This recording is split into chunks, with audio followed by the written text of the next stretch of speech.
Awesome, y'all. Respected listeners, smart listeners, thank you so much for tuning in again. I'm here with my bro Alexander. What's up? What's up, bros, sisters? Thank you. We're here on Christmas Hill, right? Sun shines out. It's a beautiful day, and it's Victoria Day today. And so I wanted to take this opportunity to touch again on royalty. And, I really feel like the individuals representing royalty on earth these days kind of have a bad rep. And it's kind of like, oh, the king, the queen, they've kind of been like taxing everybody, raping and pillaging, man. Like, if I'm your king, nobody's paying taxes. I'm excited for you to get happier and healthier than me so that you can take better care of the kingdom, help take care of the kingdom, that kind of thing. But ultimately, we are all royalty. We are all children of God, the Creator, Allah, whoever it is that you believe in as the highest of all high. We are the children of God. And thinking one might be royalty is also maybe a trigger for some people. Well, don't get too big and don't get too big of a head. Don't become too full of yourself. And so I also encourage everybody to, at the same time, feeling like you are royalty, also feel humble and show everybody respect as though we're all beggars, because we kind of are too. I've always loved that saying, beggars can't be choosers. At the end of the day, we do gotta take what's given to us. But I do also want you guys to feel that pride and that responsibility and that power of being royalty, and holding these two opposite ideas at the same time inside of yourselves. Some people call that quantum thinking, where you're both full of yourself and you're also humble. It is way better for us to be both than to only be one or the other. And so you keep both of those in your ethereal body, within yourself, and depending on the circumstances, you can choose which one to bring out. Maybe if it's just yourself and you're really trying to overcome something, maybe, you're up against some cruel opposition, you can say, no, I'm the king around here. I'm the goddess, I'm the god. And maybe when you're with a group of people and, when it's really nice to be humble and treat everybody equally. So those are some thoughts that I wanted to share on royalty. It's Queen Victoria Day, and I hope y'all are enjoying a really great weekend. How about you, Alexander? What do you think about all that? Yeah, that's beautifully said. In royalty, like we were talking about, in royalty there's sovereignty, and we're all sovereign beings. We're all beings of the divine, and we're all made in God's image. And this is the kingdom of heaven. This is heaven manifested in physical form, and we are the bringers of that world, both individually and collectively. And it's important that we remember that there's a difference between the kingdom and kingdom living and living within a monarchy, living in the inversion that you see in this world today, not living in our power, knowing that we each all have the power that's within us, the power to live in sovereignty, the power to live in harmony, to live in balance with each other, with nature, with the natural laws of the universe that govern us all. And in the word Victoria stands for victory. So where we're at right now in Victoria, BC, this is victory. And victory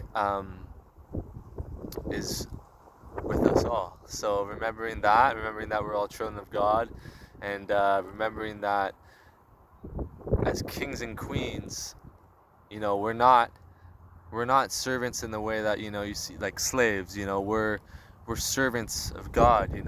We're manifested in His image, and so He would want us to be thriving, not just surviving.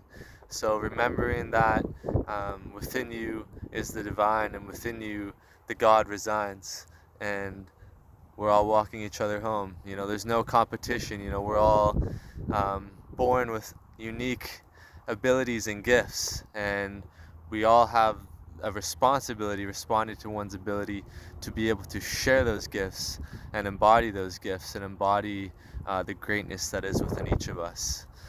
So yeah, it's just a little bit of... Right on, bro. Yeah. I really appreciate you touching on sovereignty. And my understanding of sovereignty is that you don't need anything else. You know, essentially only God is above you. And actually, really, God is sovereign. We're not actually sovereign because we need God. And God is sovereign because he or she doesn't need anything else. And so that's always a place of empowerment for us when we're considering where's our next improvement going to come. Consider the things that you think you need, because the opposition to the liberation of humanity, the people and the agendas that are trying to keep us enslaved, have made us think that we need things. Maybe you need, the bread and the circus. That's not sovereign. So when it comes around, maybe take a deep breath and say, do I really need this? Do I really need those pair of shoes that I can't afford? Do I really need this or that? Or, do I really need so-and-so to want this or any of that? More importantly, do we need them?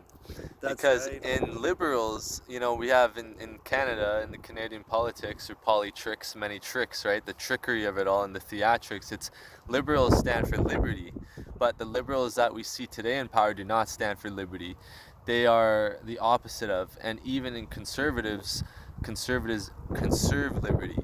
So it's the freedom that is within each of us, and as we choose these individuals to have the best for us, we see the best in these people and they see the best in us, and we have to remember that. Definitely, bro. Yeah. So thank you all for tuning in once again. Hope you're having a wonderful Monday. Hope you're doing lots of deep breaths, counting your blessings all day, every day. And I think we'll end with a prayer, because prayer always helps us focus our thoughts and emotions, and our emotions are our steering wheel for life. If you want to experience anything, you're going to have to steer your emotions towards that feeling. And as you feel more of it, it will come to us. And so let us focus on appreciation. Let us focus on gratitude for the things that each and every single one of us have 100%, whether you're in Africa or Australia and Americas, wherever you are, Europe, king, queen, or beggar. We are grateful for the Mother Earth. Thank you, Mother Earth. Thank you for the space that you provide. Thank you for this vast land. Thank you for our bodies, our strong bones. Thank you for the bodies of the food that we eat, the bodies of the suns and the planets, everything, Mother Earth. You are the queen in this world, and we are so grateful for you, Mother Earth. Thank you, thank you, thank you. Your strength and solidity shows us all the potential of a solid foundation. Because you are so hard and so fixed in your ways, the whole world is built upon you, Mother Earth. Thank you, thank you, thank you. And thank you, water. Thank you, water, for being here in this world to make this hard earth world more bearable with your grace, with your softness. Thank you for washing us clean, water. Thank you for quenching our thirst. Thank you for being so abundant in our bodies so that we can move gracefully through this world. Thank you, water. You are so special to us, and we cannot live without you, water, because you bring that nutrients, that flow, and that endurance. A small stream can carve out a massive mountain given enough time. So thank you, water. Thank you for sharing that special magic inside of us. We're so grateful for you, water. Father Sky, thank you for your presence here in abundance. We are so grateful for the breaths that you allow us to breathe. We are so grateful for this space and freedom to move so easily. And you bring us such important nutrients so easily, Father Sky. Thank you for this heaven on earth. There is no doubt that you bring the most important nutrients to us, the easiest. All we have to do is breathe you inside of us, and so we are so grateful for this, Father Sky. And potentially your most incredible gift is that you let the sun's rays through. Thank you, sun. Thank you for being here. Thank you for shining your light into this world. Thank you for brightening our day. Thank you for bringing vision into this world. Thank you for giving us power, for lighting our lamps, for lighting our travels through the darkness of space. Thank you, Son.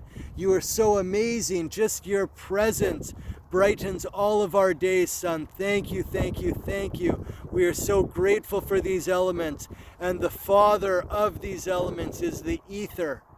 Every element is ether before it's their element. Before fire is fire, it's ether. Before water is water, it's ether. So we are so grateful for our ability to transform. Imagine being an ether molecule and God's like, okay, time for you to become fire. You've got to give up entirely being ether and become something totally different. That's the process that we go through in our life. And if we get stuck on any part of that with hesitancy or, disgruntledness because of the process, then we're forgetting about how awesome it is to become fire, right? So thank you, ether. Thank you. That builds faith in my life. That makes me feel grateful and reminds me to focus on the final product. Remember, folks, God is God because he wins. Good is good because it lasts. Evil and the devil, get rid of them. They got no place in our hearts.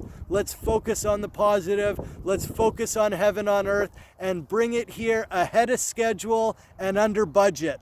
Yes, Amen. thank you. Amen. Thank you. Thank Amen. you. In the name of Jesus Christ, Allah, Buddha, the Easter Bunny, all these amazing creatures that have come here, the avatars that have worked and given themselves to liberate humanity and empower you guys. Thank you all for tuning in. Lots of love. Keep the deep breaths going. All the love. And Alexander, thanks for being here, bro. Always, man. So it is, and so it is, and so it is. So it is. Thanks, y'all. Peace. Peace.